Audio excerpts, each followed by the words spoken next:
30 segundong paggalaw ng lupa, halos 200 buhay ang nawala.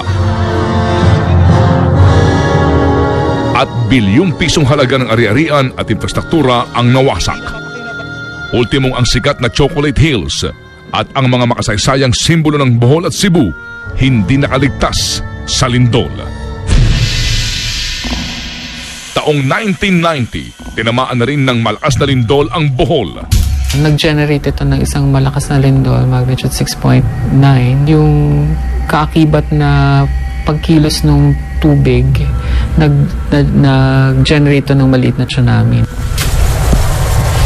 At matapos nga ang higit na 2 dekada, binulaga ulit ng lindol ang mga Boholano at mas malagim pa ito.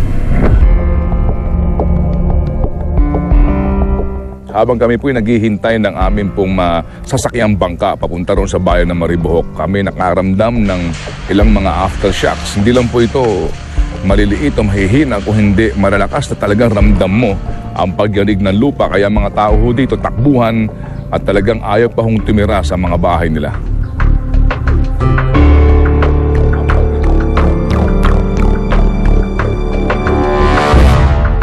Itong Abatan Bridge na ito, engineer, sa ngayon, ano ang iyong assessment dito? Ito ba'y kaya pa maisalba? The fact na bumaksak na yung kalahati nito? Parang hindi na siguro, sir. Kasi the construction before, mahirap din nag-construct ito. Kasi yung piles na ginawa, malalim kasi yung mga piles. Sa ngayon, engineer, sa nakikita natin dito, no, na biyak-biyak na kalsada right after the bridge, itong Abatan Bridge, ilang gantong biyak-biyak ang naabutan mo at nakita mo along your area? Sa National Road, 3 major bridges na ganitong sitwasyon. Nagkaroon ng lindol dito 1990, Pebrero, right? Yes. Kumpara nung lindol na yon, tsaka ngayon, sa damage. Mas grabe ngayon. Kasi dati hindi na nag-aftershock ng next day. Ngayon is 1,200 aftershocks na. And counting. And counting. Ito po ang Abatan Bridge na nag-uugnay ng bayan ng Cortes at bayan ng Maribohok. Ang Maribohok po ay patungo ng norte ng lalawigan ng Bohol. Sa ngayon, dahil nga po sa putol ang tulay, ang mga tao dito ay namamangka na lamang ngayon para humakatawid papunta ho ng bayan ng Maribohok. Kung inyong mapapansin, sa may bandang kanan po ng videong ito ay malaking bahagi ng bundok na bumigay. Nagkaroon po ng landslide nang dahil sa lakas ng pagyanig. Sa bandang kaliwa po, nagkaroon ng panibagong landslide. Ito daw po mga kapamilya ay dahil po naman sa sunod-sunod na mga aftershock na malalakas pagkatapos po ng major quake noong araw ng Martes. Ayon sa PHIVOLCS, araw-araw ay mayroong 20 pagyanig ng lupa ang nararamdaman sa Pilipinas. At nagmumula ito sa iba't ibang fault o trenches na nakakalat sa buong kapuluan. Ang Philippine Fault Zone ay isa sa mga aktibo at pinakamahabang fault sa bansa. Ito ay 1,200 kilometers at tumatawid mula Luzon hanggang Mindanao. Nalalapit na raw ang paggalaw nito pero kung kailan ay hindi pa rin matiyak. Hindi natin kayang sabihin kailan exactly, anong petsa, anong oras magkakaroon ng lindol. Alam lang natin, nandiyan yung siwang na pero pwedeng bumigay at yun yung pangyayarihan ng lindol. No? At pagka alam natin yon, kailan siya huling gumalaw, ilang beses siyang gumalaw, ano ang frequency, ganong kadalas, at maaari nating i-forecast kung kailan ba siya susunod na maaaring gumalaw. Ngunit ang talagang binabantayan ngayon ng mga eksperto at ng taong bayan ay ang fault line na nakahimlay mismo sa gitna ng Metro Manila, ang West Valley Fault sa Marikina.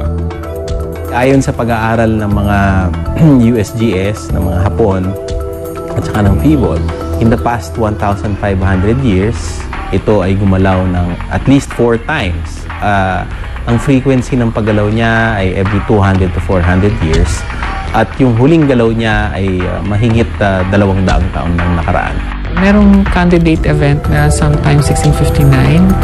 Now, if you try to add yung range ng 400 to 200, nandun na tayo sa range na ripe na for movement yung body fault. Yung pinakamalaking pwedeng ma-generate niya magnitude 7.4. Sa ngayon nga, maraming bayan sa Metro Manila ang nakakaranas ng paggalaw ng lupa. Pero kahit may mga warning na, patuloy pa ring naninirahan at tinatayuan ang mga lugar na ito na malapit sa danger zone. Sinakop pa nga ito ng mga commercial districts, mga lugar na kung saan madalas tayong nag-oopisina at namamasyal. Ayaw naman namin i-instill yung fear, no? Kasi matatakot ka lang naman kung hindi mo naiintindihan yung kakaharapin mo. Kung paano mai improve yung response ng mga tao, nakita na may kailangan gawin legally, no? So, kailangan mag-enact ng panibagong batas. So habang tumatagal yung panahon na hindi gumagalaw ng malakas ang Marikina Valley Fault, lalo pa siyang nakakapag-build ng pressure. Ang nangyayari ay lumalaki yung posibilidad na ito ay gagalaw na.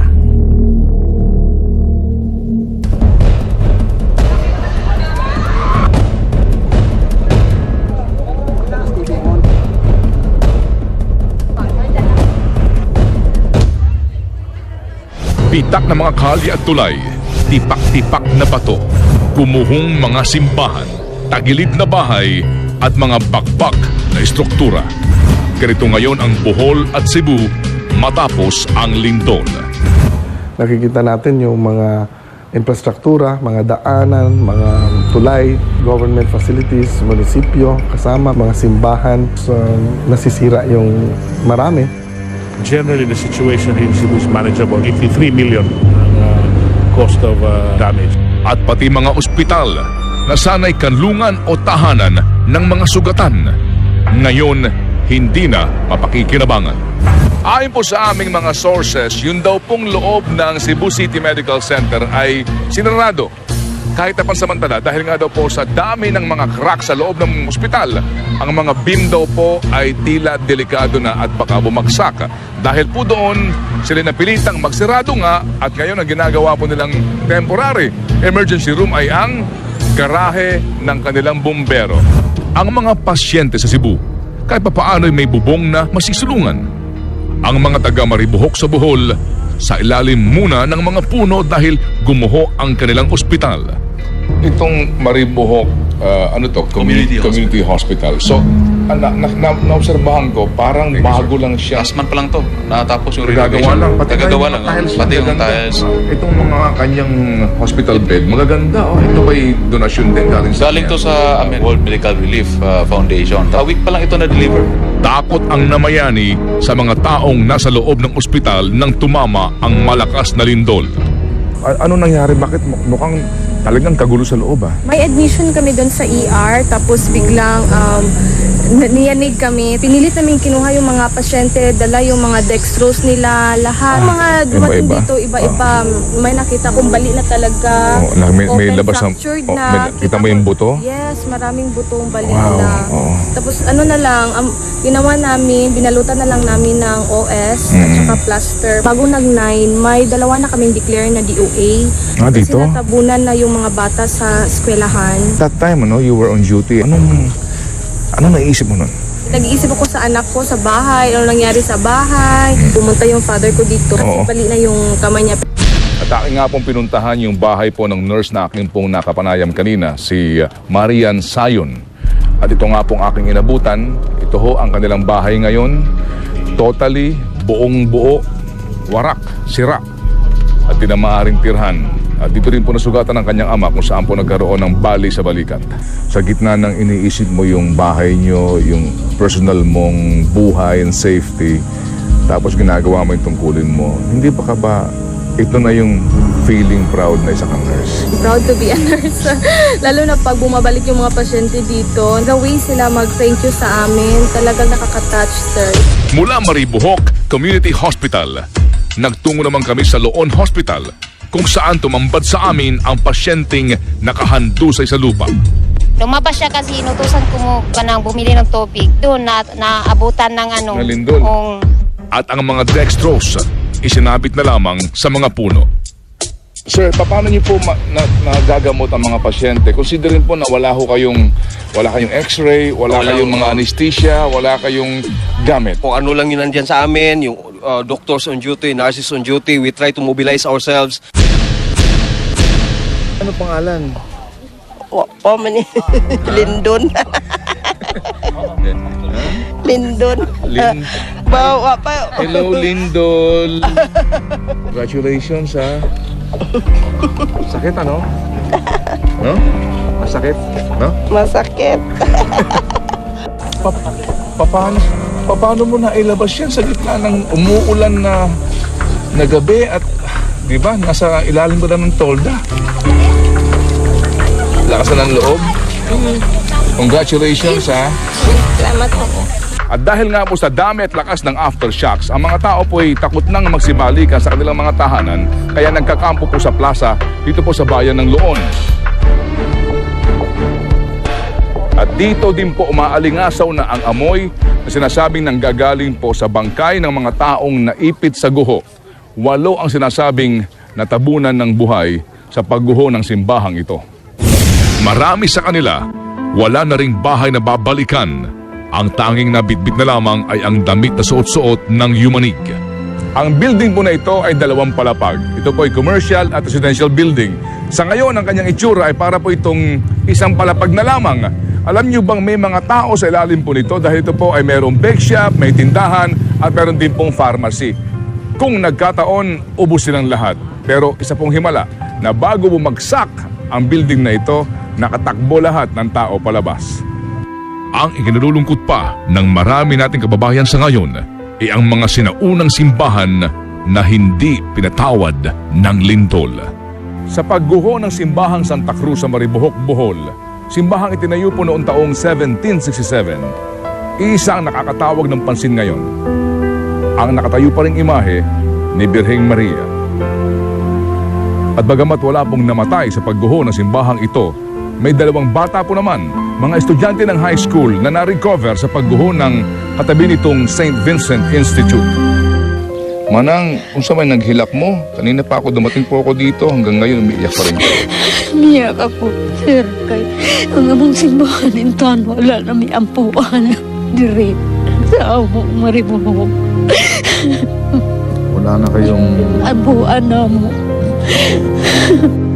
Sa ngayon, ay higit na 20 lumang simbahan sa Bohol at Cebu ang nawasak ng dahil sa lindol. Ang mga simbahang ito ay bahagi na ng tourism industry ng bawat lalawigan. Ito ang nakakaramdam ngayon ng matinding epekto po ng nangyaring pagyanig dahil maraming cancellation sa lahat ng mga biyahe ng turista papunta po ng Bohol at mga lugar tulad nito kung saan po merong ecotourism. Kaya ngayon lahat daw ng mga naka-schedule na bookings dito, kanselado na. Talagang malaki ang epekto kasi sana kami magtatrabaho, wala na wala ng mga guests, walang ibang kukuhanin ng makabuhayan. Malaking kawalan namin itong mga church na nasira. Hindi na namin yan makita.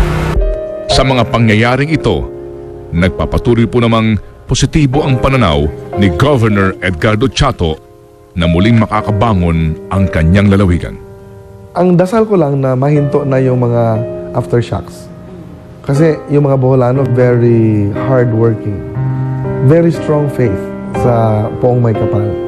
And hindi madaling sumuko kung mayroong mga challenges. Kaya very optimistic ako na madaling bumangon ang Bohol.